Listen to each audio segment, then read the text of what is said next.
Third Degree Net Podcast. The Third Degree Net Podcast. The Third Degree Net Podcast. Third Degree the Podcast is brought to you by Soccer90.com, the ultimate destination for FC Dallas, North Texas Soccer Club, European gear. They got all the new arrivals, man. The league is right around the season. Premier League, Bundesliga, La Liga, pretty much everything you can want from Europe. They got it. All the domestic stuff, too. Listeners of Third Degree, the podcast, get 20% off your order when you use the code Third Degree at checkout. Some exclusions may apply. Well, hello there, FC Dallas Curious fan. Welcome to episode 223 of Third Degree, the podcast. Hi, it is me, Peter.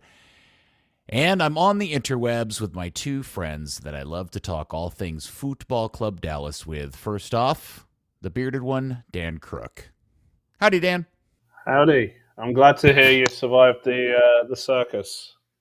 It was a fantastic night. We can talk all about that. I really enjoyed pretty much, well, not every aspect, but a whole bunch of it. It was one for the memory banks for sure. And somewhere out in the wilderness with a coat hanger and a homemade satellite dish, and a mouse on a wheel.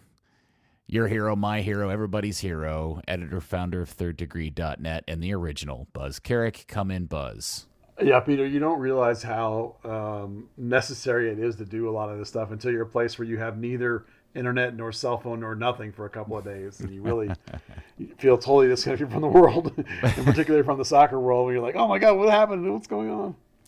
Well, we always joke every year when you go on your annual walkabout, whether it's by yourself or with your wife or whatever it is, and inevitably big things happen to FC Dallas. Yeah. And this may be the most the most quantifiable measurement of that ever in all these years, because there have been trades, there have been purchases, and then we got the most epic event in this club's history Sunday night.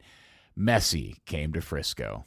Yeah, it was an impressive moment. I can't remember the last time a specific player from the opposition, every time they touched the ball, got both a chorus of boos and a chorus of cheers just for touching the ball. It was remarkable how many people were there and so dialed into just him and wanting to see just him, either way, really in a lot of ways. And it really was I can only imagine being there. I mean, it wasn't a transcendent moment watching it on the Apple TV. I'm sure being there, as both you guys were, was even more surreal in some ways and fascinating and awesome.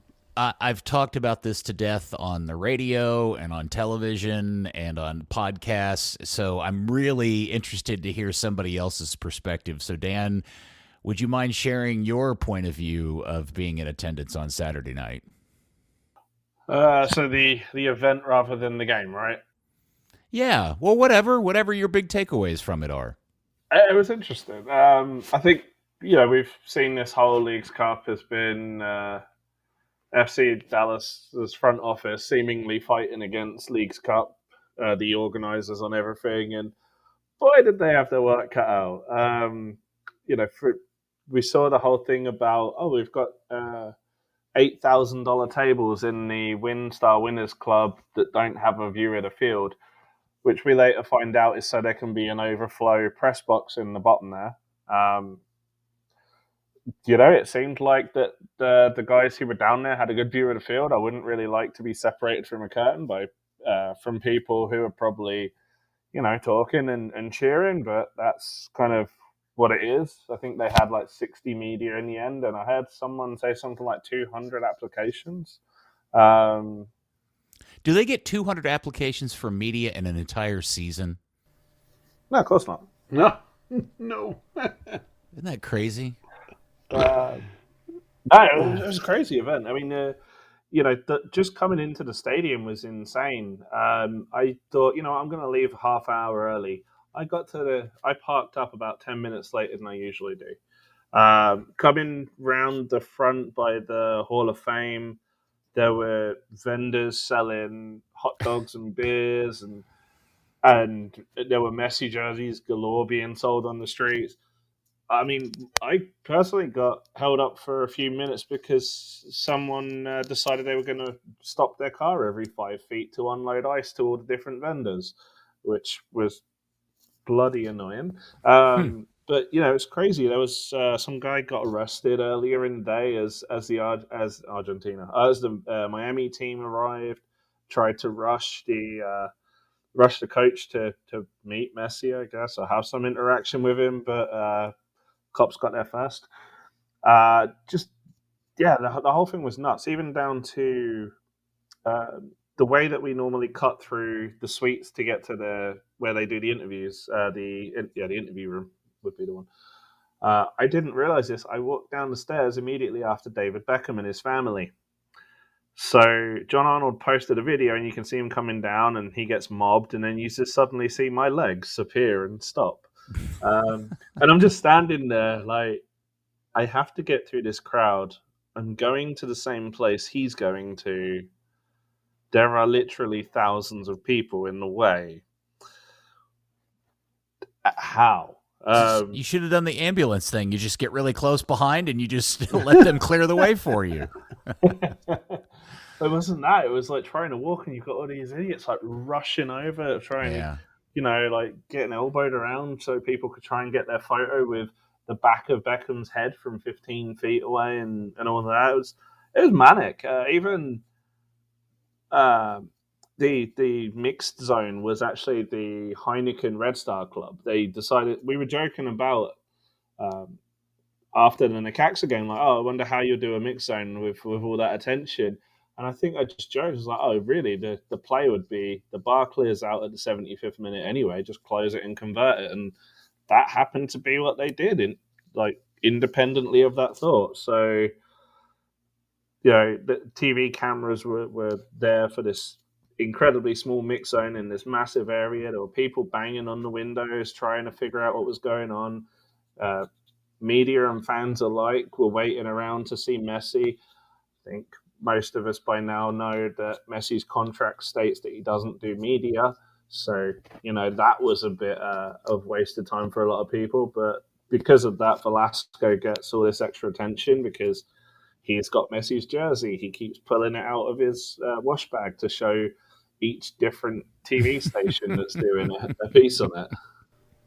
So, I have to say that if Messi thought he was going to come here and get some of that anonymous lifestyle where he could live like a normal life, I don't think that's happening. It's insane the kind of reaction people are having to him. This thing, we obviously do a lot of Mexico games for and US games for Gold Cup and stuff. This was a whole nother level, and it was only 19,000 people in the stadium. Yeah, this is one of the most clear, one of the craziest parts about the evening. I think all of us and people listening to this pod have all been to Toyota Stadium when it's quote unquote technically sold out. But there was something very, very different about Sunday night. And Dan, I don't know if you observed this same thing. There was just a weird, very different vibe to the entire evening from the silly lines that had formed outside the stadium. Buzz, I don't even know if you know this story, but Miami was late arriving to the stadium, and so they instructed. Are you aware of this? Yeah, the league told them to wait till all the Miami players had gotten there. Yeah. Right, so they closed the gates. Well, that created these. I mean, the longest lines I have ever seen outside of Toyota Stadium, Buzz. I was unbelievable because I had actually arrived on the wait side. I arrived on the west side to park in a red lot, and I was walking all the way to the east side to go see some friends of mine that were having a tailgate party. And so I saw pretty much all of the entry points other than the north one along the way, and it was the longest lines I've ever seen in my life, and I didn't understand why at that moment. And I come to learn that Bob Stern from The Ticket was stuck in a line for an hour and a half at one point, and literally did not get into the stadium until I think he said 8:18, and he arrived at 7:00. Wow. Right, yeah. So a little less than an hour and a half, and he was afraid he was going to miss kickoff. But here's the weird part. So when I walked by the north side to go around to the east side, massive lines going in both directions, coming from the east, coming from the west, longest lines I've ever seen. I went over and hung out with my friends for 30 minutes, came back, and I literally walked right into the north stand while Bob is still on the south side of the stadium still standing in line. And I don't understand what the difference was between the two entry points. It was really There's weird. A very easy difference. What is it? No, there's nothing on the north side anymore. What do you mean? No seats. No seats. Oh, people don't.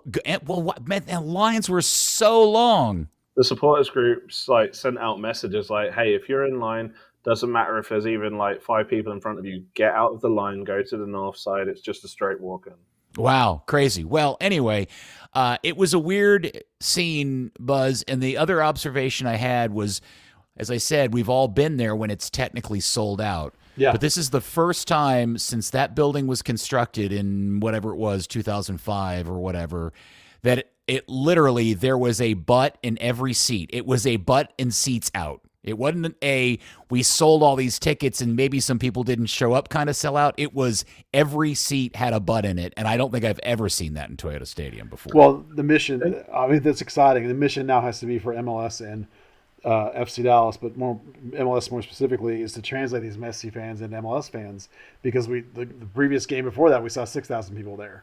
Yeah. Right? So it's like, yes, it's an incredible moment, but man, you've got to capitalize on this. You can't let it slip through your fingers. Yeah, I it was interesting because historically I think Dallas, not just FC Dallas fans, but I think Dallas fans in general get a label, probably deservedly so, that they're not very engaged in a game. They tend to arrive late. They don't, in the case of soccer, they don't collectively as a stadium get involved in cheering and singing. And it's usually singularly the supporters groups that do it. Well, I was sitting in your seat, Buzz, in 103. Yeah. And I got to tell you, man, I was unduly impressed by the number of times and consistency through the game that your section were getting into FC Dallas chants. No, that's nice. Yeah. The entire section, the area I was sitting in, everybody was doing it. And yes, there was a significant percentage of Miami Messi jerseys, but none of those people were Miami fans. They're Messi fans. Yeah. Dan, I don't know if you got this vibe up in the press box or not, but I'm telling you, I was convinced by the end of the game, what the vast, vast majority of people in that building wanted as a result was they wanted to see Messi do Messi magic and do Messi things, but they really wanted Dallas to win that game.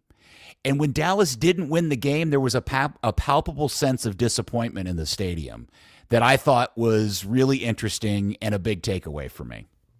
Yeah, it was a weird atmosphere. I thought it was very standoffish because you had the Messi simps that were like being all.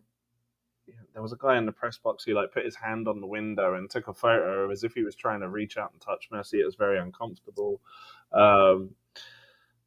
You had that, and then that kind of emboldens the FC Dallas fan, whether they cheer every week or not, to then be more, present in the moment. Even in the press box, it was kind of cheering. There were, Messi scores that offside goal, and there's a cheer goes up. Dallas scores, as a cheer goes up, and it's like, this is the press box. This is normally a quiet working environment, but it's like there's this whole like, these people are outsiders. What are they doing in our house? It was cool. It was very much like when you're at a stadium in Europe and there's a massive away following, and it's like, away days are always so much more fun. So you're always so much more boisterous, but as a home fan, it's like, it's your territory. It's you defend this. It was almost European in some aspects. It really was. It was fascinating when Dallas scored that goal very early in the game that got called for offside. And by the way, I still have never seen a replay of that sequence to tell me who was offside or why it was disallowed, because I was sitting right by that goal and nobody looked offside to me when it happened in real time. But everybody in the section, both in Dallas or Miami jerseys, went bonkers. Like, everybody was celebrating. The only one that wasn't celebrating was the annoying little dude behind me that clearly was just purely a Messi fan, so he had decided he was going to cheer for Miami. And that was the only one in the section I was with. And and that continued through the game. And as Dallas took the lead and looked like they were going to win the game, the vibe was really quite magical. And I was really proud of the fact that it wasn't a Miami-dominated audience like I think a lot of us were really worried it was going to be. There was genuinely a love for this club in the building, and I was really pleased by that. I think there's definitely an element of people that's shooting their shot, right? Trying to see arguably the greatest player to ever put on a pair of boots. And, as Dallas residents, still got into that kind of, I'm supporting my hometown team, despite wearing pink. But no, it was cool. I really, really hope that FC Dallas has a plan and figures out a way to convert those people as fans, because that's what you want. Buzz, to my right were three gentlemen who I think are regulars that sit next to you in that seat.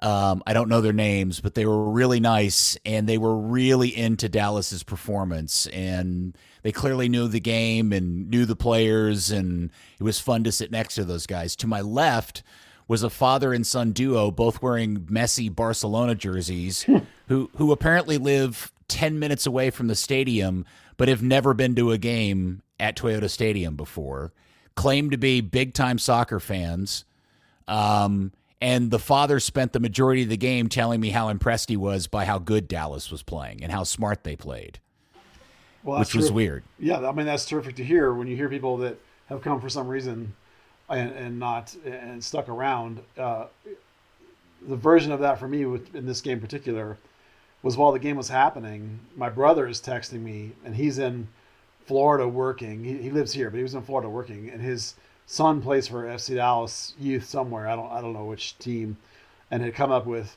4 tickets, and so my brother's wife, my sister-in-law, and their kids were at the game just without my brother. But his family grew up. My brother grew up playing football. He wasn't a soccer player at all. All of his family, in a sense, are converted soccer players because his one son plays. And then my friend of mine, who is a lifelong hardcore, old school baseball fan, because of me, has become interested in soccer and started cheering for Fulham. He's watching this game on a stream. And so all these people I know that 5, 10, 15 years ago in college, whatever, most of their lives, knew nothing about soccer, knew nothing about anything. And none of them are hardcore connected to FC Dallas anyway, and yet because of myself or because of Messi or because of FC Dallas, they're all watching this game or at this game, and it's people that 25 years ago didn't even know what soccer was hardly, or weren't even alive. So in the case of my brother's kids, so it really was even though I couldn't watch it because I was sitting in a national park where I had no, internet beyond the ability to do a text. I still felt like it was a surreal moment because all these people in my life were watching this game, and it was really weird. And I'm hoping it's a watershed moment that we'll be able to talk about, not this game specifically, but Messi's arrival, just like we talk about Beckham, before Beckham and after Beckham. I'm hoping that there's going to be a before Messi and after Messi, and they don't blow it with this thing because it really was a transcendent moment. Yeah, the local media was all over it. Channel 8 did part of their broadcast Sunday night from the stadium. And my favorite story that I've told multiple times is there was a father and son sitting in front of me. The son was 15. His name was Jacob. I think he plays for Dallas at some level. And just watching him enjoy the game and go through all the emotions of the game, it really hit me hard as we got to the end of it that this was a moment and this was an evening that kid is going to talk about and remember and tell his family about for the rest of his life. And it was that kind of night. And I just thought that was the most rad thing ever. I just thought that was the best. Yeah, it's very cool. I'll equate it to growing up in Arlington. I remember when Robert Ventura charged Nolan at the mound. I remember Nolan's 3,000th strikeout, his 500th win. I think those are the correct numbers on that. I'm not a baseball guy, but I still remember them. I just remember his 7th no-hitter. These transcendent things happen when you had a guy like Nolan Ryan playing for the Rangers that rarely ever happened in that franchise's history because he was such a transcendent player. And this is like that. If you were into baseball, he was perhaps like that. The way we feel about Messi here, and the fact that there's never really been anybody remotely in this kind of Beckham Messi stratosphere that has anything to do with Dallas. And even for them to pick up the side flavor, if you will, of this being Messi's first road game, and almost first loss in the league was just really something special. Yeah. I think even those of us that weren't that kid are going to look back at this as a moment we're going to be like, I remember when that moment, it meant something. Yeah. It was a huge night. It was really special. I'm so glad and thankful that I got to be there. So thanks, Buzz. I was there large in part because you were kind enough to sell me your unused ticket, and since I was able to use your link to buy more tickets, you will be receiving a Venmo payment from me in short order. Nice, I like for that the part. profits from the sale of that ticket. Yeah. I really enjoyed the Thousand Air story on the kick around, by the way. Oh, did you? It was. Look, those things never work out in my favor ever. That's why I don't go to Vegas to gamble. It's why I very rarely buy things thinking I can resell them. But boy, it worked out in spades for Buzz and I on that particular time. All right, let's get to the game itself. We all know how it ended up 4-4. Buzz, you said it right in your instant reaction video that Dallas should have won this game, and they should have cleaned this game up 25 minutes before the end of the game and just failed to do so. There's lots of reasons for it. And it also, Buzz, in my thinking as I was driving home, my biggest frustration or concern is that this is a continuing trend with this team where it finds itself in winning positions. And my belief is because the bench is just so shallow on this team, really begin to struggle in the last 20, 15, 10 minutes to hold on to leads. And they lost it against Charlotte. They probably should have lost it against Mazatlan. And they certainly did it against Messi on Sunday night. Yeah, I couldn't help but wonder if Coach wasn't lamenting not having a six to bring in late in the game, to sort of shore up the midfield a little more than the pieces he had. I didn't have a lot of problems with the subsequences. I think they all made logical sense to me. I think you're on the ball that you didn't have the right pieces. Siki and Sebeling and Paxton Pomykal, I understood what he was attempting to do. I don't buy probably that that's the right guys to be putting in that scenario. If you still had Edwin on your roster, Cerrillo, you put him in there next to Facundo and shore that up. So that's not on the coach per se. A lot of that has to do with just the way the calendar works and what the TD's doing. But the bottom line with this club, and this has been true all year, and if you listen to this podcast, you'll have heard us say this many times, that this is a low volume shooting team. And when you're a low volume shooting team, when you get these chances, you have to convert them. Now, you might say, or even a player might push back and say, you can't expect me to score every single time I get in a scoring position. But if you want to talk about raising your team to the next level and talk about winning a game over the greatest player of all time, when those moments come, you score them and you win, or you don't and you lose. And that's what happened. Yep. Jesus could have had a hat trick. Bernie, whose goal was great, and I thought Bernie played great. I'm not saying that. I'm saying he had a chance to get a second one, and he didn't. Oberon had one where he got in, and then I can't remember how he blew it, but there was one where he got in. There was just multiple times where, and Jesus even had one where he didn't get a shot off. And the one where he kind of shit the bed. Yeah. So Areola? And Areola, yeah. And that's my point, right? Is like, yes, look, you can't expect guys to score all the time, but you watch Messi on the other end, and you gave him 2 free kicks right outside the box. Actually, there were 3. And he had put one on the wall, and he scored the other 2. Players that are special do special things when the opportunity arises. You cannot give them the opportunity because they will win the game. And that's the difference. If Jesus wants to be the guy with the national team, if he wants to lead this team to MLS Cup and all that crap, if you want to win League's Cup, you got to score in those moments, and they didn't. They should have won that game, and they didn't.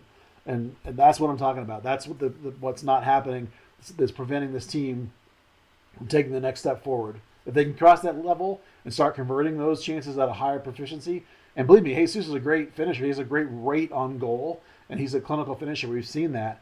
But you got to take every opportunity that's a goal-scoring moment if you're going to beat somebody like Messi. Yeah, I want to come back to Jesus because I've got a couple of comments about him specifically from the game that I want to get into.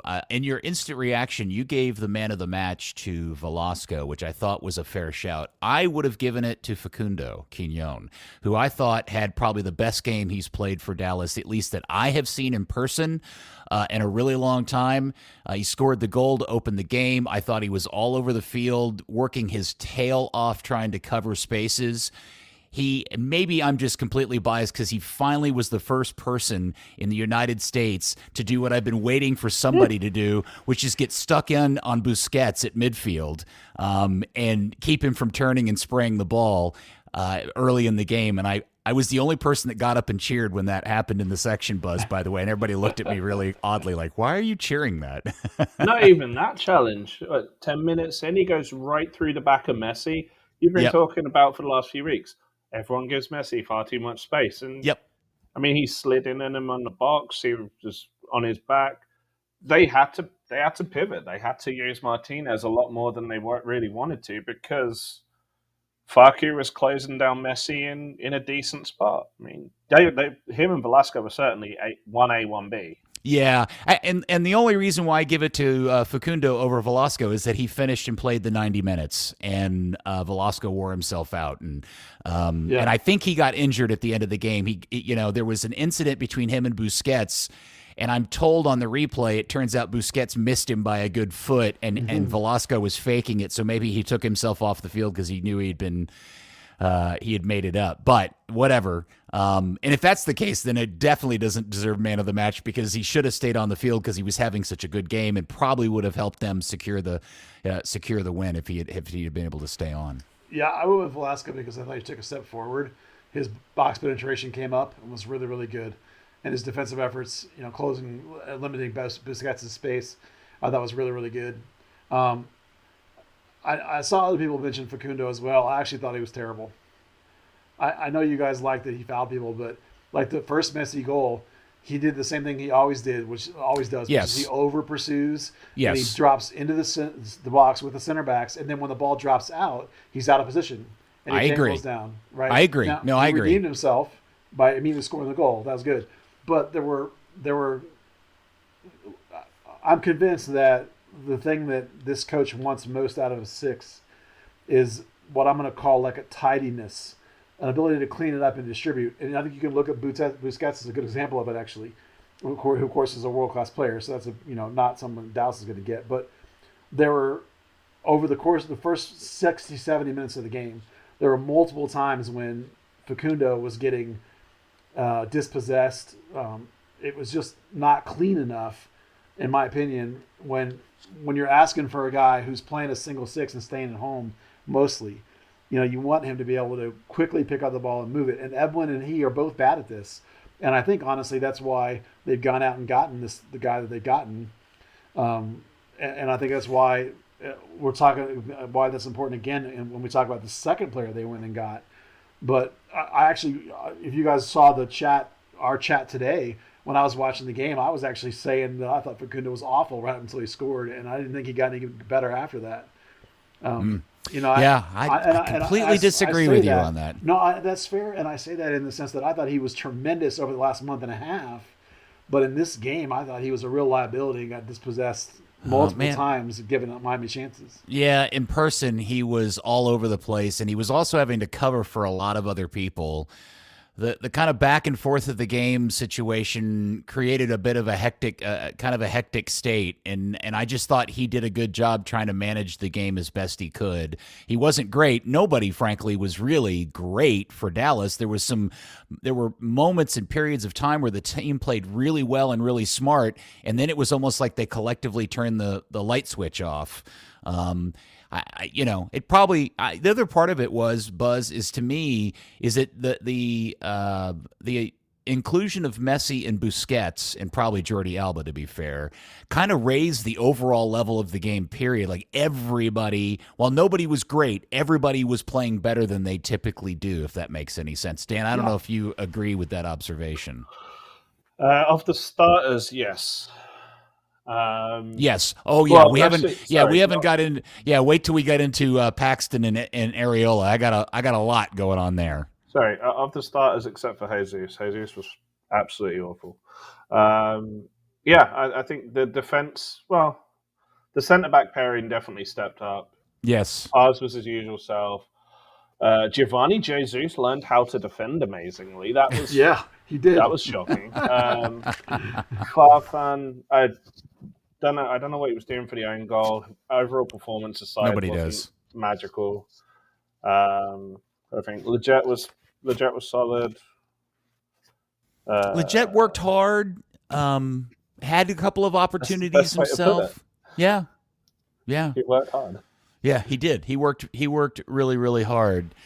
Well, that's a good example. He was significantly better than Facundo at recovery and distribution out of that, what was sort of not a double pivot, but maybe a 1.5 pivot that they were playing, that fluid double 8 look, Well, Buzz, you had the benefit of watching it on TV without the distraction of everything else that that's going on in the stadium, and so maybe there's a bunch of stuff that I missed. But I didn't think it. I just thought it was interesting that, at least from my point of view, my eyeballs, it was interesting that the two best Dallas players were both Argentinians when Messi's on the field. I think a big thing as well, saying about TV, is you sometimes don't get to see the off the ball work, and I think that's where Facu was really going to town, like trying to cut down Messi's runs and cut down the options into him. Well, to be fair to Facundo, I'm not saying he was as bad as he was the first half of the year, but I don't think he was as good in this one as he has been over like the last month or so.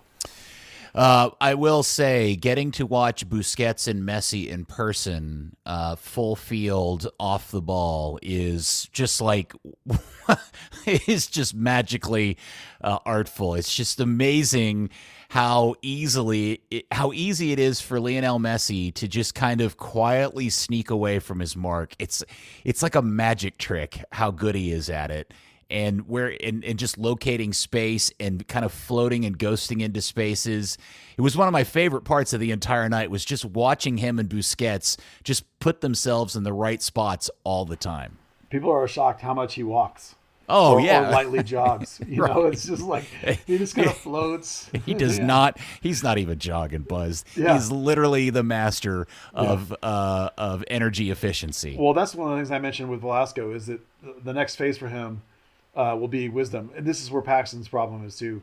Well, Paxton's got other problems, but one of Paxton's problems too is wisdom of the game. You cannot go all out the whole game. Not and go 90. You have to be able to manage your game, especially if you're in midfield. If you're a striker and you're all out, is standing there. But Messi's a great example of that. He saves himself for the moments, and that's what Velasco needs to learn now. Is he needs to learn when not to chase and when not to be, overexerting yourself just because with the ball at the other end of the field or something like that. Jesus is getting better at that, so he goes longer in games now than he did 2 years ago, and that's where Velasco needs to learn. Paxton's had that problem forever, and at his age now, you would think you start to see an adaptation of it, and you're not. But that's what Velasco needs: more wisdom. It'll come. Yeah, go ahead, Dan. Oh, sorry. I think the comparison with Ferreira, Ferreira is definitely a more physical player than Velasco or Paxton. Same with Areola. Areola comes on and he's trying to go full tilt, but that's kind of his profile. Velasco certainly isn't that. He's definitely that more aged Messi style, where it's like you want him to just identify the space, watch the game, and then pop up where nobody expects him. It's interesting, Buzz, because one of the real highlights of the game was watching Bernie Kamungo continue to flourish in this role for this club in a position, frankly, they really needed somebody to actually produce. And taking his goal very sweetly. And because I'm about to really get into Jesus Ferreira here in a few minutes, I do want to at least start off by giving him credit for passing the ball to Bernie when I was absolutely convinced he was going to be very selfish and take the shot himself and probably blow it. And Bernie just doing all sorts of good magic to finish off that goal and tie. And I guess it was take the lead at that point 2-1. I mean, that goal is ridiculous. That cutback is absolutely sick. And then the patience as the defender goes down, the patience to wait and wait and wait. And believe me, in real time, that takes an eternity to wait for those guys to both commit and then shoot. That is a phenomenal, phenomenal goal. He has a real knack for timing and a real knack for getting his runs right. You can compare his runs to Obrian's runs, and it's such a difference. It really is. You know, the guy's basically got himself locked in as a starter now. It'll be interesting to see who comes out at the other position if Velasco stays in midfield. Really, it's Ariola, Obrian, and Ansa now trying to figure out who the other person's going to be the way Bernie's playing. And if he continues to improve at this rate, it's going to be hard to get him out of the lineup, to be honest. It was a great performance, and it really bothered me that he decided to sub him out so early in the game. I thought that was, unless there's another reason why he did it, subbing. Look, you could have taken Obrian off in the second minute, and I wouldn't have cared. But taking Kamungo off when he did, I thought was way too early and unnecessary. And because Ariola, his replacement, was so pitifully bad, I just thought that was a real part of the reason why they ended up giving up those goals. Well, I'm sure the idea was to have fresh wingers and continue to pin them back. Miami was dominating possession the whole game, as we told everybody they would be. And Dallas's best ability is going to come in transition. But you can't. This is what we've always said about Dallas: is when they go into the defensive shell that they want to do late in games, and that they did in this one too. You have to still be on the front foot and progressive. And if you have fresh wings, you can do that. You can push forward. They were getting a lot of the runs were becoming longer and longer and longer for those guys as the team sat back. And so I understood it. I understood the idea that you were going to put in some guys who would start getting at the defense again and making them sit back again and relieve that pressure on your defense again. Because you don't really have a center back you can bring in, and you don't have a six you can bring in. So the only way you were going to try and get them some time and some rest was to get out and keep the ball out and play out and give them an opportunity to recover. Yeah. Unfortunately, it was funny. The couple sitting next to me that had not been to the games and didn't really know Dallas very well, when the sub was made, they were like, why are they taking the kid off? And I said, well, ironically, technically, at least on paper, this is the better pairing. This is probably his preferred starting wingers. If you just go on it by paper, a national team player and the guy they just brought in from Europe should be better, but neither one of them were better. And it actually made the team worse, unfortunately. Yeah, Ansa had a bad game for sure. That was not his best sub performance. No. All right. I'm trying to figure out where I'm going to get into this first. Let's talk about Jesus. And I'm officially filing my I'm very concerned about Jesus Ferreira papers, Buzz. Yeah. And it's not because, look, he completely blew the chance, and he does that on occasion. But that's not the reason. That is a problem, but that's not the thing I'm concerned about.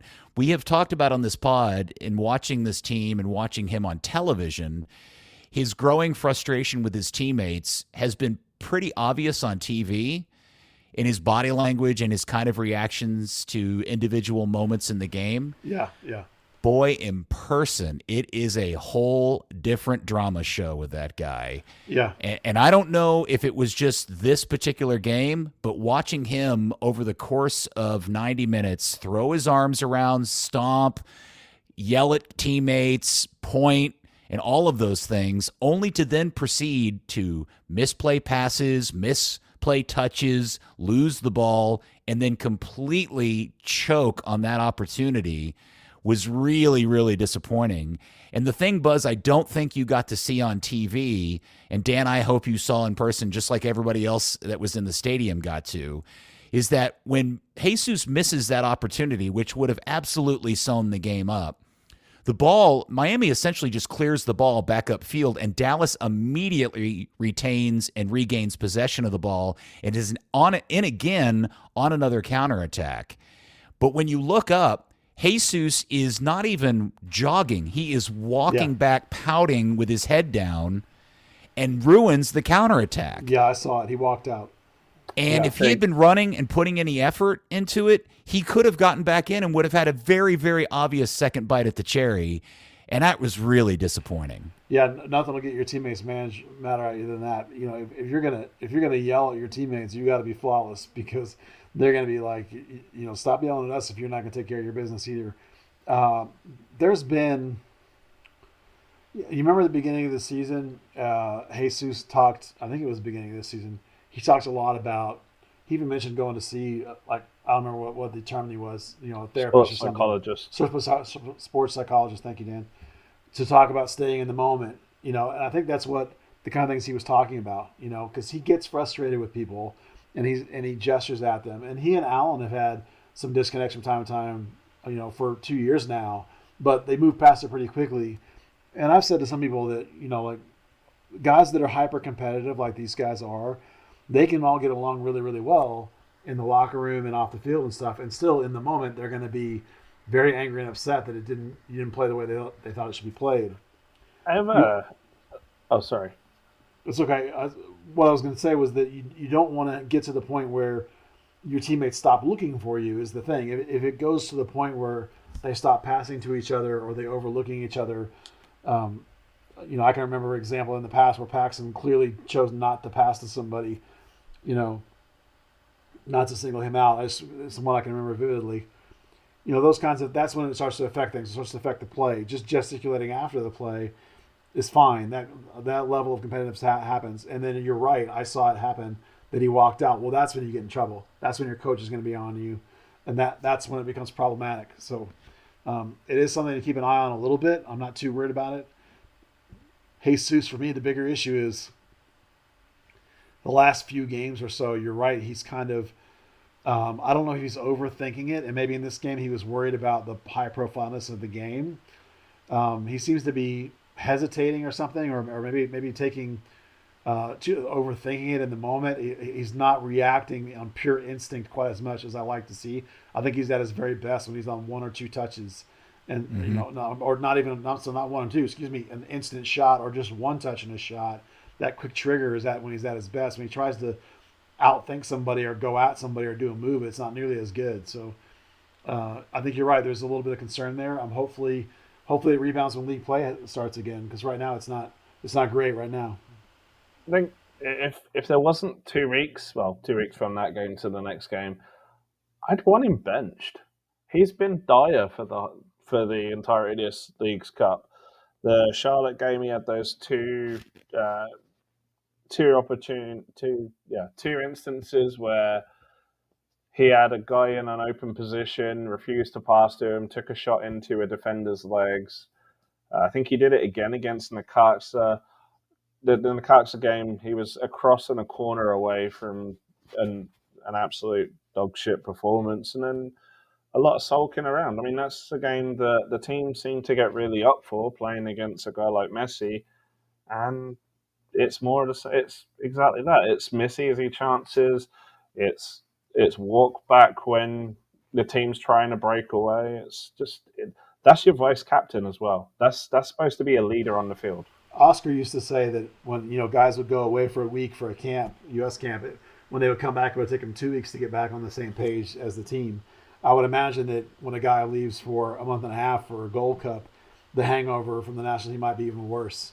Yeah. You know? So there's going to be a mental adjustment as he comes back, because the play is different, the team's different, his place in it's different, the way people look at him is different, the load he's expected to carry is different.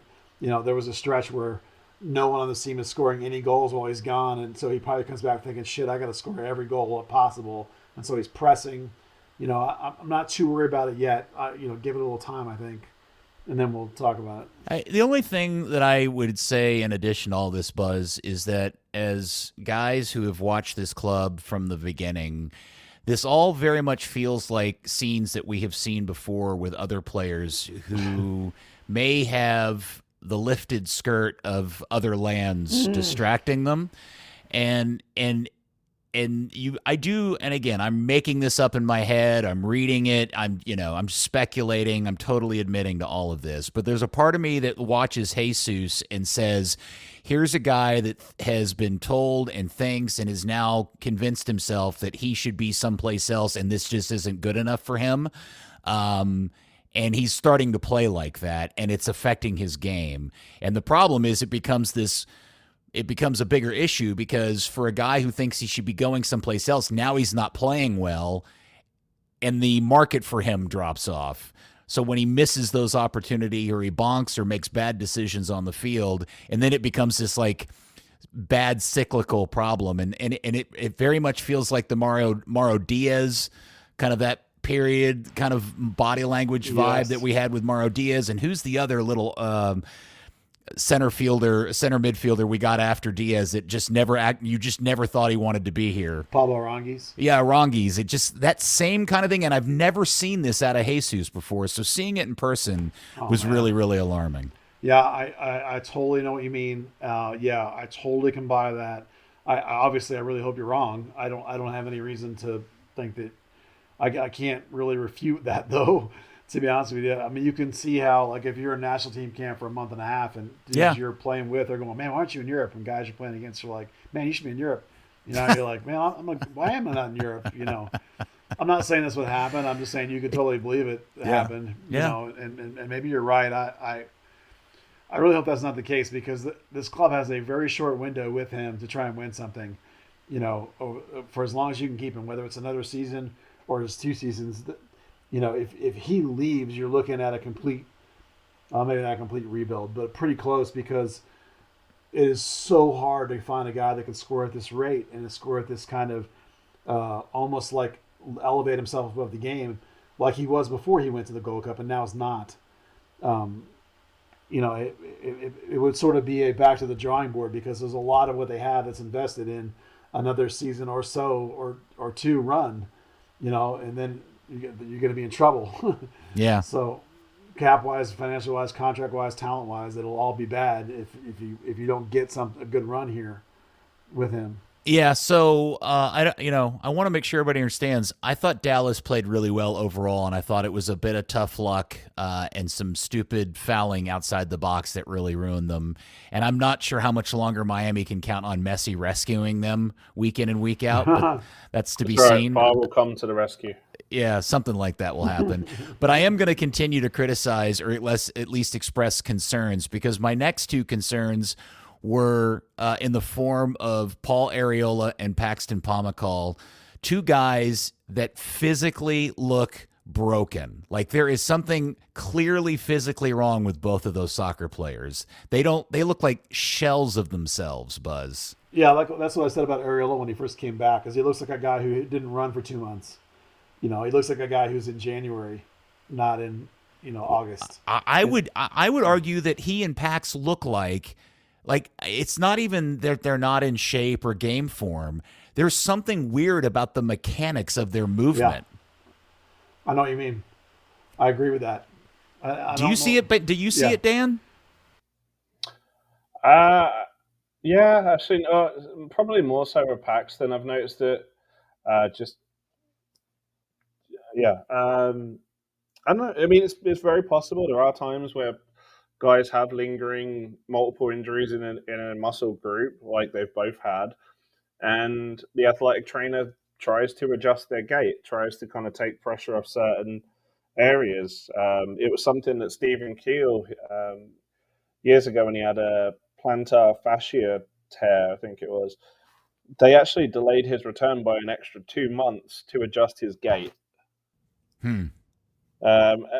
So I don't know if it's that, but yeah, there is definitely an awkwardness to it. But Paul to me looks like a guy who's, half a step slower than he was 2 months ago. Yes, and it is missing the burst. It's not there. Like he can't really drive off of whatever. And maybe it's a guy who's coming back from a really bad muscle tear. Maybe it's just not there yet.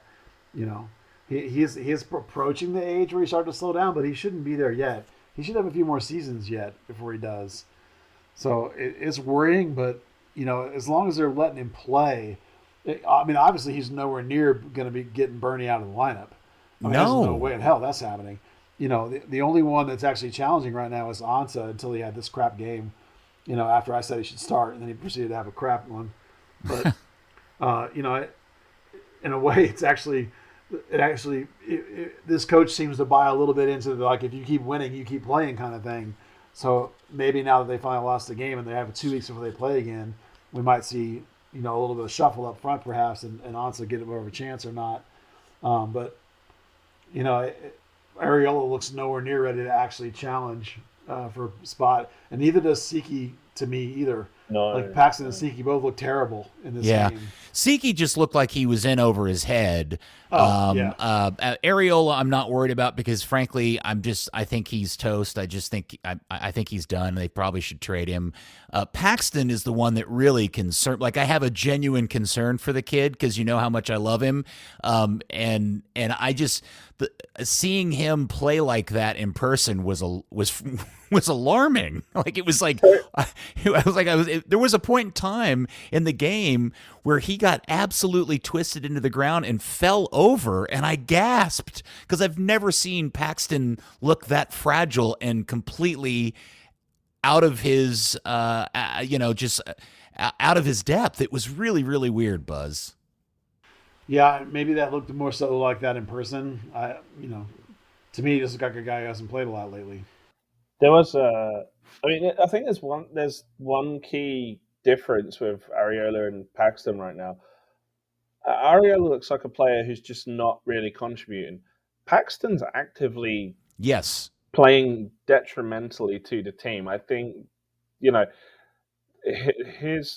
lost the ball around the edge of the box a couple of times what he was trying out when he moved out wide. Against Necaxa, he came in immediately. Dallas ceded possession, went really deep, couldn't win it back. They had nothing in the midfield. I mean, at least, and maybe it's just positional because Ariola's a winger. A winger just needs to run. They're not really necessarily a key component to the defensive side of the ball. But 2 games in a row, Paxton's come in and it's like, it's backwards.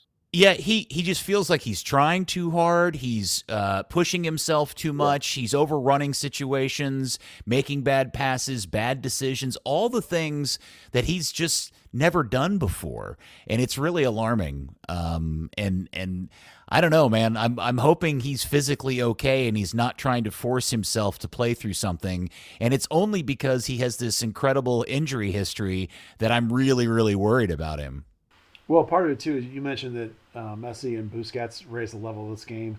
The other thing is this is a knockout game. It's a cup game. So the level is raised from that. The intensity is like a playoff game, And those guys look like dudes coming off the bench who hadn't played in a while and weren't really ready for the intensity. Yeah. And that you could describe for all 3 of those guys, Ariola, Siki, and Paxton, for one reason or another, all felt like they were sort of not up for it on this given, the intensity of a playoff game on this given day. And that's why I mentioned, like, earlier on, like, man, I bet coach regretted that deadline that forced them to move Edwin. He really could have used Edwin late in that game. Not that Edwin's a savior, but Edwin has been playing a bunch and is in peak form and is ready for that kind of moment. Yeah, and I would also make the argument that if you go and look at the substitutions, their ability to sub on Campagna and Cremashi were big, huge bonuses to the team. Robinson was a bonus to them, and really nobody Nico was able to sub on made the team any better. Well, they subbed on an 18-year-old, and Nico's not doing that. Yeah, well, that kid is a baller, by the way. No, there's no question about that. I'm just saying, like, there's a coach of this team right now that is not real. Well, he's starting Bernie. Bernie's 18. No, Bernie's not 18. Bernie's 21, 22. Oh, is he that old? Okay, I thought he was 18. But Bernie also worked his way into the rotation, which makes him more similar to the guy Miami brought on. This coach hasn't worked anyone 18. Nolan is the closest one, and he's fallen back to where they're playing more at center back, and they've went out and got a couple of 6s because Nolan's got close to ready, and Tree Scott is out for the year. So Bernie's the only one. He ain't 20. Yeah, he may not be 18, but he was playing high school football, high school soccer, UIL soccer 3 years ago, or 4 years ago. So maybe that's worse than being just 18. I don't know. Now on a bright side, and you mentioned it earlier, I thought Tafari had a much better performance. I thought he defended his really well, really stepped up. He had that fantastic interview with Fox 4 before the game, or the day before the game, that kind of made the rounds. I thought was great. So that was a really good feel good. I thought Sebastian Ingabiaga had a fairly decent performance too, Buzz. Yeah, well, both center backs were great. Well, specifically with Tafari, his leadership to me is really jumping out. Things like that interview, things like the way he put his arm around Farfan, and it's basically you could see it clear as day. His mouth said, "Forget it. We need you. Let's go. Focus." Things like that. And in particular, like we've talked a lot about in the past when Martinez was in as the left center back, that gap between Martinez and Farfan that was often attacked directly by teams. They would even position guys to go after that space. Well, you had the GOAT, Messi, over there trying to go out that space. And between Tafari and Farfan, who played a little higher and tighter than normal, clearly, that space tightened up. And a lot of that was from Tafari, and he frequently closed down that space. And while Messi scored 2 goals on free kicks, he did not have that run through that gap that we might have seen him do over and over through his entire career. He tried to get into that gap sometimes, and it got closed down really quickly and tightly. So I thought Tafari was a monster in this game. He hit that gap twice, and both times Tafari recovered, caught him up from behind, and made the tackle. Yeah, it was a great game. Yeah, the first goal for Miami was just really some of the worst defending you could possibly imagine from Dallas. But I thought Dallas got much better collectively and organized better over the course of the game. And then Paz, I thought, was not really at. I'm interested if anybody else has any reaction to Paz's performance or if he was at fault at any of those. I mean, what you could say is, but Messi put those things both like pinned into the tight. I mean, like textbook, right under, like deflecting as it scrapes under the crossbar. I mean, I agree. Yes. When I was listening to the game, you should have heard Twellman. He's like, no keeper in the world is saving that. And I couldn't agree with that more. He did have 1 or 2 nice, good moments, but when Messi's doing Messi things on free kicks. Oh, dude, it was like, what? Well, come on, no one. We forgot to mention the chip over Paz that was only saved because Tafari was in the right spot at the right time and headed it clear. That was a great moment. Yeah. Which came off a great save from Paz to begin with. That's true. Yeah.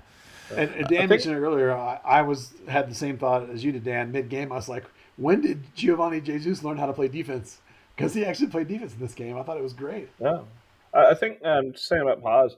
The one that he potentially could have done more on was the first one, the one that was offside. But, I mean, shit, you're waiting for Martinez to jump out the way, who's 3 yards offside, just in case he gets a deflection one way or the other. So he can't react until it's really too late for that anyway. World-class finish from Farfan, great free kick. And the crash the box from Kramashi, no one's saving that. I mean, the guy just absolutely hammered it. If you got in the way of that, you're probably going into the beer garden with the ball. Yeah. I feel like this is the 3rd absolute banger of an own goal that FC Dallas has gotten. Yeah, I don't. Are you talking about Farfan's goal? Yeah. Yeah, I don't know what he was thinking, man. What a finish that was. That was right there with Junka's own goal. That was such a clinical. Yeah. At least with Junker, that was going in anyway. He just deflected it to the opposite side. But, I mean, Christ, seeing it live, I was like, oh no, that was really unlucky. There was a big crowd in the middle, but then you see, the behind goal angle on the replay. It's like it looked totally purposeful. It's like he intended to do that. I know he didn't, and I'm not suggesting he did, but because that's exactly. But Dan, we were right in line with that, and when it happened, we were like, how did that go in the goal? And it was only when they played the replay on the big screen that we all realized, oh, no. What are you doing, Marco? I don't know if someone just peeled off him and he didn't seem to understand it or what. But I think he thought he was going to put it over the goal because he was so afraid somebody was behind him and was just going to tap it in or knock it in. And he just took the risk, and it obviously didn't pay off. So, that was bad. I'm going to put that with Paxton's penalty and how far he leant back while he took it. Oh, I haven't even gotten put your body in a better position. Yeah, he repeated that thing. Boy, did he ever. Holy guacamole. Let's see. What else was I going to mention? So I'm sure both of you have seen the video making the rounds of Messi very, very subtly repositioning that free kick a good yard and a half inside to position it just perfectly for the shot that ended up being the magic free kick. I just think that's amazing. I love that video. I know I shouldn't, but I love that video. He's the GOAT for a reason, man. It's not just the touch, it's the mind. It's just like to pick up the ball and look around and set it back down. It looks like it's in the same space, but it's not. And then do that again another 4 times. Yeah. I mean, it's easily, Dan, he moves it easily a full yard inside. Am I wrong about that? No, you're spot on. I mean, it's, it's the same as advancing the wall. Yeah. If there's no magic spray and the referee and linesman aren't going to do anything about it, step forward. Yeah. If you can move the ball into a better position, you do it. Somebody asked me on Twitter why the keeper didn't cheat a little bit farther to that post, and I'm thinking, well, pick your poison, you can dude. go both sides. Yeah, because if you do that, he's going to go to the other corner, and there's no way he should be able to hit that, because giving him the far corner is way easier than him trying to pick out that thing over the wall in the manner that he did. Because that, by the way, that's a better free kick than the one that he hit against Cruz Azul or whatever team it was at the opening of the tournament, right? Yeah, I mean, the answer is because only the greatest player in the world is hitting that. Right. You have to cover the odds. Like that thing was tight into the corner. It was. Like you could hang a grocery bag off the crossbar and it's going in that. I will tell you, as the lone person on this pod that was sitting out in the stands, it was in the time that it took for the foul to be, I mean, from the second the foul was committed to the moment the ball was in the back of the net, everybody in the stands knew that was happening. Yeah. Everybody knew it was about to happen. And the excitement level just grew exponentially every 5 seconds as he began to line up to take that kick. And it was just the greatest crescendo of excitement when it finally happened. I mean, even Dallas fans, I thought, were completely freaked out by the moment. It was hard not to be thrilled by it, frankly. It was the funny one, right? Because they've given away the free kick a couple of moments before. They've put him in a position where you cannot score from this free kick left-footed. You just can't, unless you're outside of the foot swinging or something like that.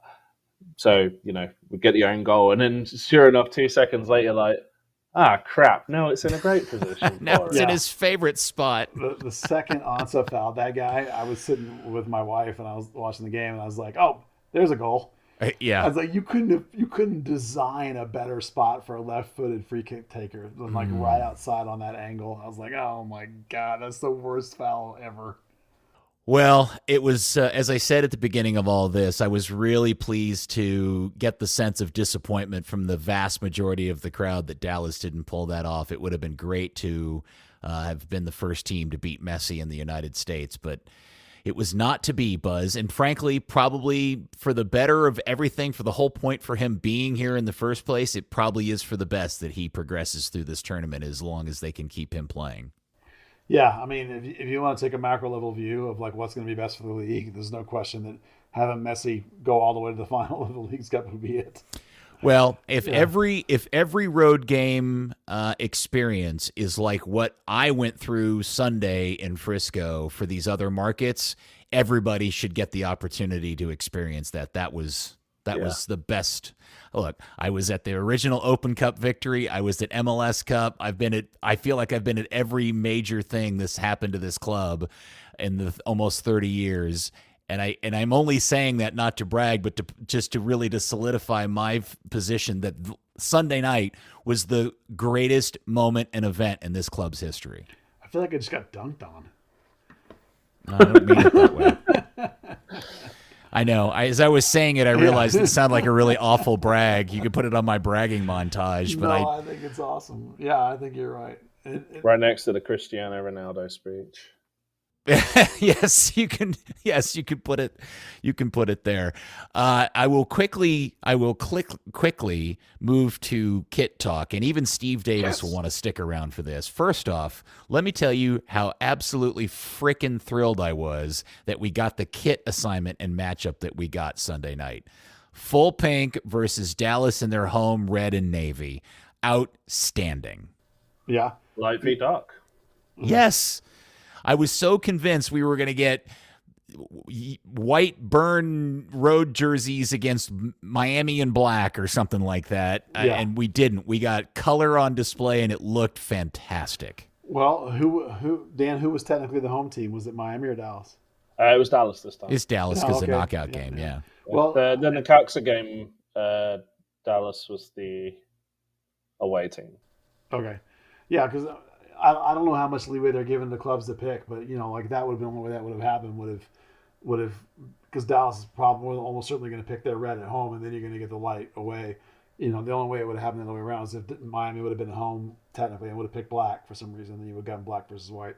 That would have been bad. But sorry, I'm in Mazatlan. I completely forgot that game even happened. That was the game Dallas was the away team for. Yeah. So the other observation was the comedy of the number of knockoff jersey peddlers that had invaded Frisco, Texas, Buzz. The number of dudes and women and children, frankly, entire families running around with boxes and boxes of Messi jerseys in both the pink and the black, by the way. The black one actually is pretty sweet. Yeah.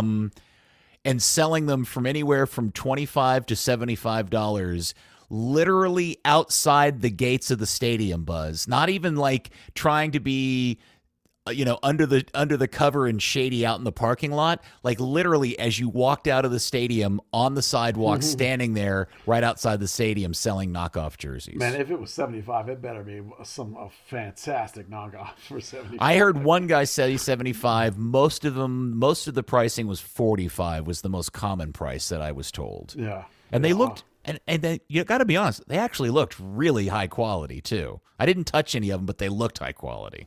I can only imagine the number of Messi pink jerseys that Adidas is selling. It's got to be just through the roof.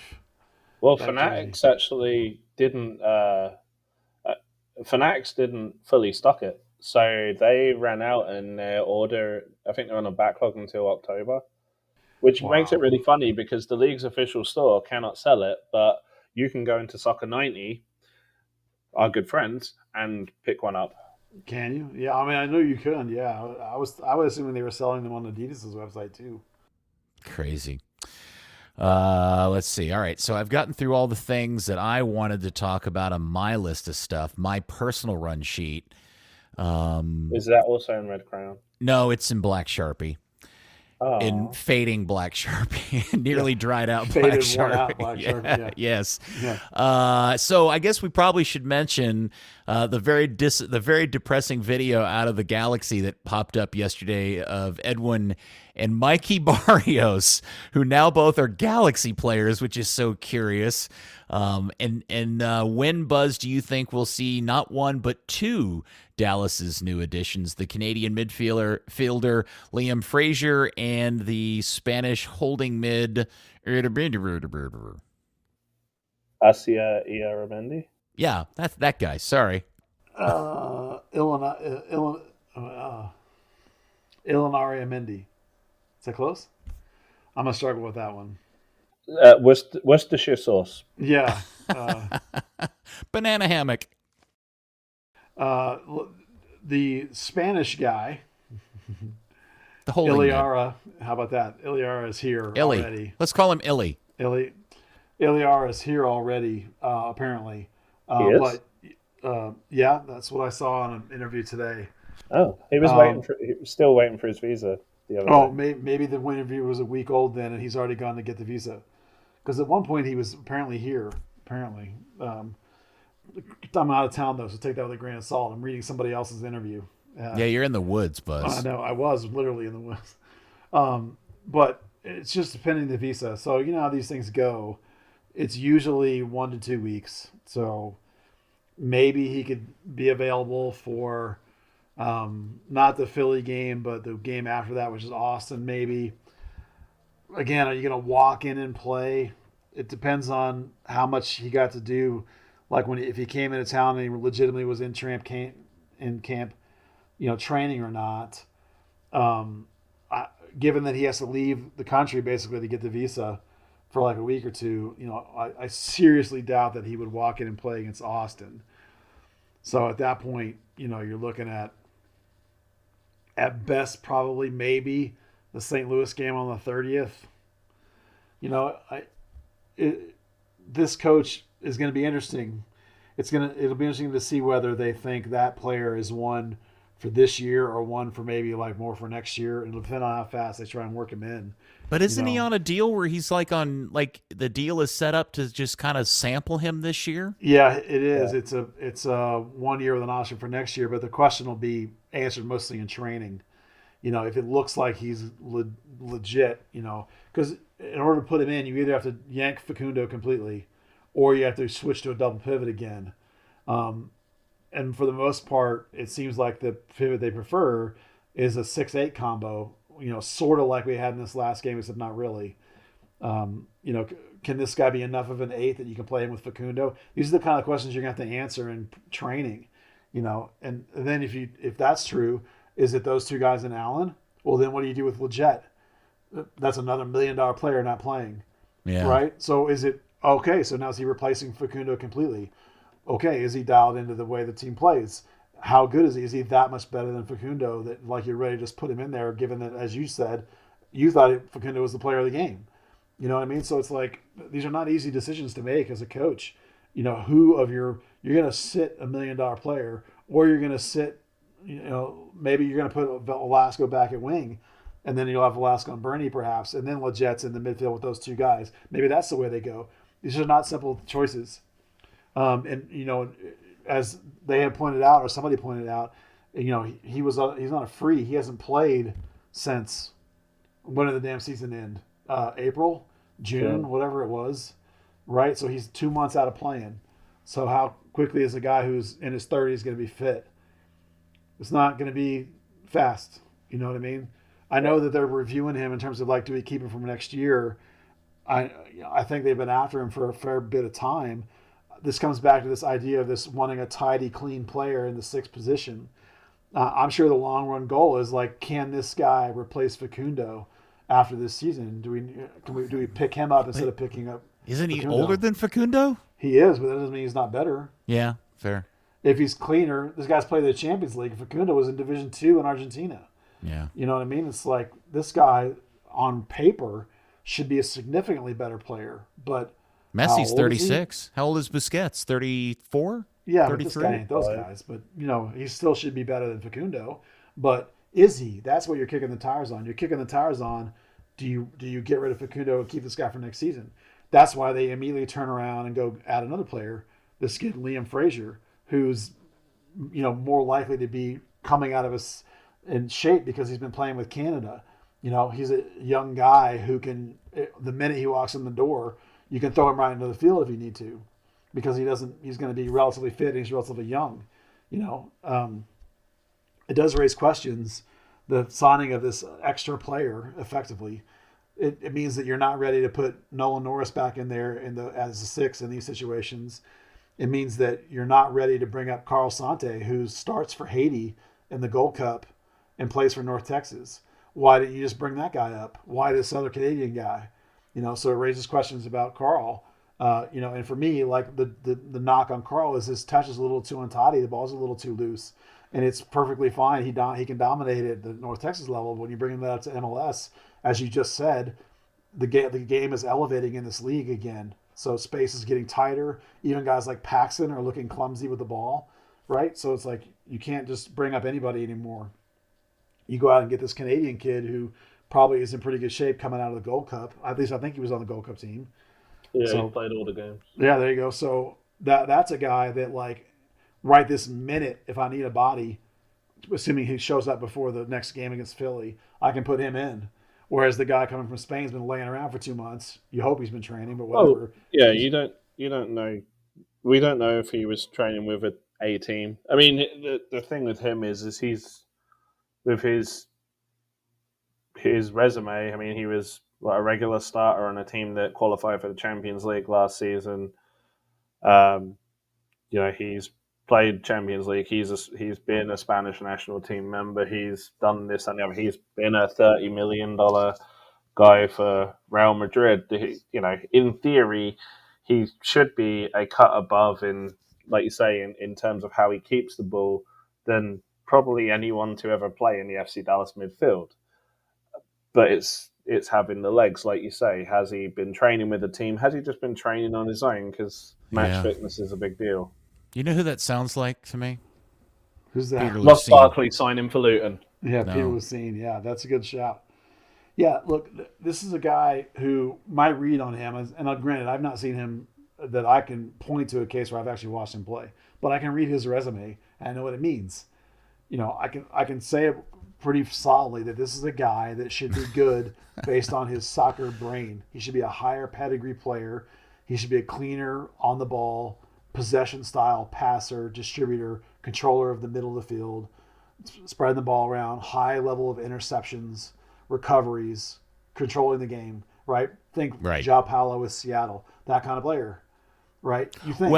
Well, and this is the reason why it's the Peter Lucene comparison I think is apt, because you could say the exact same thing about Lucene when he got here, and I think with this guy, it's going to be the same thing. Is just where is he in his physical journey? Exactly. Is he, is he still up for it physically, not mentally? He knows where to go, what to do, how to do it. Just will his body continue to let him do it, especially in the elements of the United States? And that's why you do the half season deal with the option for the next year.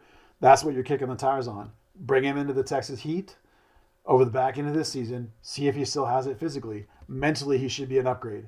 Physically, does he have enough to be effective in this league? That's what you're judging with the idea that you're going to keep him for next year. And the Canadian kid, is a stopgap. He also is on a deal that it's for 1 year with options for 2 seasons. So if it turns out you like the Canadian kid, you can keep him. But really, he's a guy that you should be able to walk in physically and play, but doesn't have the same pedigree. He's insurance, if you will, and was playing in some team in Denmark that obviously didn't care enough about him to want to keep him, that you're able to pry him loose. So those are the different scenarios of those two players, even though they play the same position. And it all has to do with Edwin deemed not up to what this coach wants him to do, so they traded him. Facundo's deal's running out. Clearly this other guy should be better. Which one do you keep, or neither one, or whatever? You're just giving yourself some bodies. I said 3 months ago, I thought they would go into next year with 0 6s left on this team, not counting Norris. That Facundo and Evan will both be gone. Well, they just grabbed 2 more guys, right? Give themselves a head start on next season, or fill out the back end of this year if it turns out the guys can play. Yeah. The last things on your notes is North Texas signed a kid with a cool name, Thabo Nare.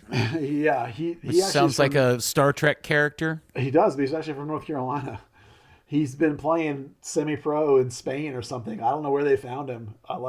He's a left back apparently, which he was going to come in and challenge Tyshawn Rose, and then Tyshawn Rose a week ago got a season-ending injury. So it's a really good thing to sign this guy because they're going to need a body, perhaps. So. I've not seen him. The reason I knew about him is because he was walked by in training the other day wearing a jersey number. So I was like, well, who the hell is that? And they were like, oh, that's the guy who'll be announced later this week. So nothing remarkable, I think, other than to say that, just to keep up with North Texas in the sense that they lost a guy for the season, and here's a guy that was supposed to just push him, and now it's going to be his replacement, basically. And I'm going to correct myself. Thabo Nore sounds more like a Star Wars character name, not a Star Trek character name. Yeah, tomato potato. And you have a note in your run sheet written and circled in red, Buzz. Texas United are into the final 24 of the U.S. Open Cup? Yeah, this is actually not the final they're in the 2024 Open Cup. Oh, I see. Oh, okay. Yeah, they're a USL 2 team that here in Dallas. Of the what I would call Division 4 teams in Dallas, they're the best one this year. They finished with the third best record in USL 2. They didn't go super deep in the playoffs, but they have some really nice players that are homegrown eligible for Dallas. And you'll hear me talk about some of them this fall in college because they have 3 or 4 guys, I think, that have the potential to maybe be homegrowns for this team in the future that play for that team. So they're going to be Open Cup next year. And I put it on there actually because Dan was talking about the local teams qualifying for the Open Cup. So I don't know if you have anything more other than that, Dan, to add to about them getting in. No, today was supposed to be the day that US Soccer announced those. They have a deadline of by, I think it's September 17th, maybe. As far as I can see, Texas United is the first Open qualifier to actually announce their participation. There are teams that have qualified. qualified for the qualifiers, I guess you would say. Tulsa Athletic, I believe, is in from UPSL. There's a couple others who've won like the National Amateur Cup, but in terms of USL League 2, the champion overall gets in, and then whatever spots they were allocated, they have a priority list, as you mentioned. Texas United had the third best record overall, so in the priority list they were number 4. They've got in this year. They didn't they didn't last year when they had an equally impressive record. But it would be interesting to see who else qualifies. It's always fun to see when the first round pairings are announced and who's from DFW or Texas in general. By the way, real quickly on Tulsa Athletic, they have Rio Ramirez, who's a kid that came out of Fort Worth and played for the Vaqueros. Literally, Tobias Lopez discovered that kid at an open trial. Tilo! Yeah, Tilo. And then more specifically, they have Roman Torres. Now, this is not the Roman Torres that everyone just thought of. This is the Roman Torres who played for FC Dallas Youth and scored like 5 straight hat tricks in the Dallas Cup a couple years ago. Oh, and yeah. He went over and played like 6th Division Germany. Some crap like just crazy ass fun stuff like that. He's back in the United States. He plays for Tulsa Athletic, Roman Torres. So he's a great hometown FC Dallas Youth here, not academy youth. Is a good little ball player. If you get a chance to watch them, he's a really nice, tidy little player. Not an MLS level player, anything like that. Not an academy kid, but still a fun little player to watch and has a good local connection. All right, I'm also going to officially announce that the Barachos over 50 9v9 Sunday Beer League team is not eligible for the U.S. Open Cup. not going to make the. No, we're not going to put a team in this year. No, we've decided to let the kids make a run at it. All right, we've eclipsed more than an hour, Buzz. We've run through the run sheet. We've talked about all the great times that Sunday night was and wasn't, all the reasons. I have one more question for you, sir. You did watch the TV broadcast, am I correct? Of the Inter game against yes, Dallas? of the yes. And Taylor Twellman was doing the play-by-play, correct? He was on color, but yeah. Color, that's what I mean. Sorry, he was the analyst of the game. He was. My question to you, Buzz, is how much of your insight that you supplied him did he use during the broadcast? How did you know about that? It's not a secret in MLS circles that Taylor Twellman will call and reach out to local experts to help gain insight for his conversations and narratives during his broadcast, which is not a criticism by any means, but I was 100% sure that Taylor reached out to you and wanted to pick your brain, and I wondered how much of your brain picking he used during the broadcast. He usually does, actually. This time he tried to reach me when I was in the Tetons. So, and I was like, dude, I'm camping in the Tetons no, I was in the Sawtooth Mountains, sorry. And I was going to the Tetons. So I'm like, I'm literally in the middle of nowhere. Tomorrow, if I have any signal at all, I'll try and reach out to you. And so basically he just not on Twitter, via text message, he asked me, like some really basic, simple questions about FC Dallas. And I tried to real quickly give him, some pros and cons and stuff about things. But I don't think anything I told him was particularly identifiable as something I gave him, because it was such a quick conversation, because I was, driving in the middle of nowhere, that it wasn't really in depth enough that when he said something, I could go, oh, I gave him that. It wasn't, nothing I gave him would have been something that you or Steve Davis or a million other people that he could have talked to would have also, or just listen to our podcast or watch FC Dallas play. So I'm sure he reached out to Steve too, no doubt. Oh, I can't. I mean, that's the first thing I would have told him would be just ask Steve Davis, dude. He'll be there. It's like, yeah. But I've traded conversations with him from time to time, and there have been occasions where I've given him stuff that specifically has hit the air, and he's not mentioned my name, but that's fine. I look at it as if it helps FC Dallas's broadcast, reaching out to, because we watch those broadcasts, dude. And people get stuff wrong about FC Dallas all the time. Yes. Those national broadcasters. And if I can help them not do that, even though they should be paying me for that, I'm happy to help Taylor not get things wrong. Like this game specifically, I was watching. They were talking about Bernie, and they were doing all the Tanzania stuff, and what a great story. And the play-by-play guy at the end says, and now he's taken the starting job and made it. I'm like, no, dude, he didn't take the starting job. People got hurt. And he had to start, and then he did well. Now, I know that's a little thing, but those two things are very different. Yes. Right? So, that's a nitpick maybe, but like in the world I work in, that's very different things. I wonder if what he meant was he's taken the opportunity and grabbed it. He may have meant that, but that's definitely not what he said. He definitely said he took the starting job, like implying that he took it away from Areola. And we all know that's not true. No. You know. Areola's been laying on his sofa. Yeah. I mean, they had all this stuff about, played in high school, couldn't afford club soccer, no academy, found him in a tryout, all that. Such a good story. I mean, listen, I had somebody text me the other day about, like, I hope someone's making a movie out of his life. Amen, dude. That would be a great sport movie, like this kid's story, Not that they would get the soccer part worth a damn, but it would be a great story. Hey, Dan, if they made a Bernie Kamungo movie, who should play Buzz Carrick in that movie? I am not in that movie, dude. What's wrong with you? You're the intrepid reporter in the background, Buzz. Well, I actually know what the answer is. Well, I don't want to know what you think the answer is. I want the good pod listener to let us know what they think. Who should play Buzz Carrick in the Bernie Kamungo biopic pick? I was going to say is there was a cool story with Bernie that came out of that game. His brother Imani was what came with him to watch the game. That's the one who'd paid the $100 tryout fee and convinced him to go. And after the game, Bernie was talking to media, and he was let me try and think what he said. He's saying, it meant so much to him to be able to. That was the first time his brother got to see him score, and it just happened to be against Messi. I think that's that was cool. Yeah, right? Yeah.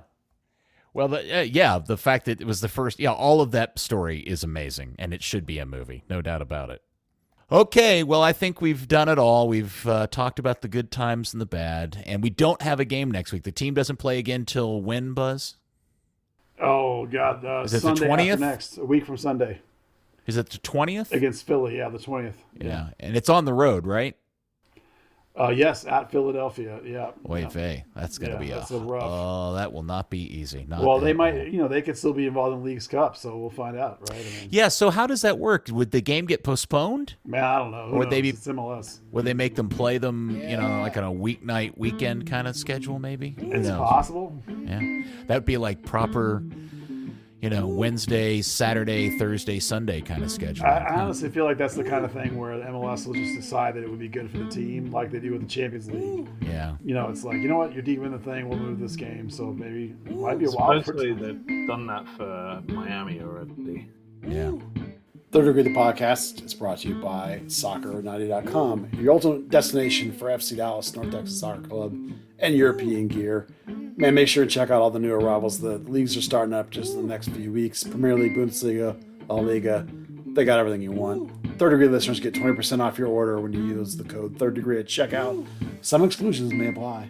All right. Well, boys, Buzz, I really wish you'd been able to be there Sunday night. It was a great night, man. It was a lot of fun, but thanks for letting me take your seat. Oh, you're welcome. I'm glad you enjoyed it. I did. And Dan, I hope you enjoyed it as much as I did. Maybe. And I'm looking forward to the debut of Luton in the Premier League on Saturday. Saturday. Yeah. Yep, at Brighton with Ross Barkley in midfield. Hey. Awesome. All right, and FC Dallas Curious fan, I hope you enjoyed it. For those who got to go to the game, I hope you enjoyed it. For those of you that did not get to go to the game and were priced out of it, specifically you guys in the supporters groups, my heart goes out to you. That was a really crummy situation you guys got put into, and I hope we figure out a way to avoid that the next time. But I was thinking about you guys as I was enjoying the game. So we love and adore you, and we will speak to you next week on another episode of Third Degree, the podcast. 2 weeks off. Third Degree, the Third Degree Net Podcast. Third Degree, the Third Degree Net Podcast. Third Degree, the Third Degree Net Podcast. Third Degree, the Third Degree Net Podcast.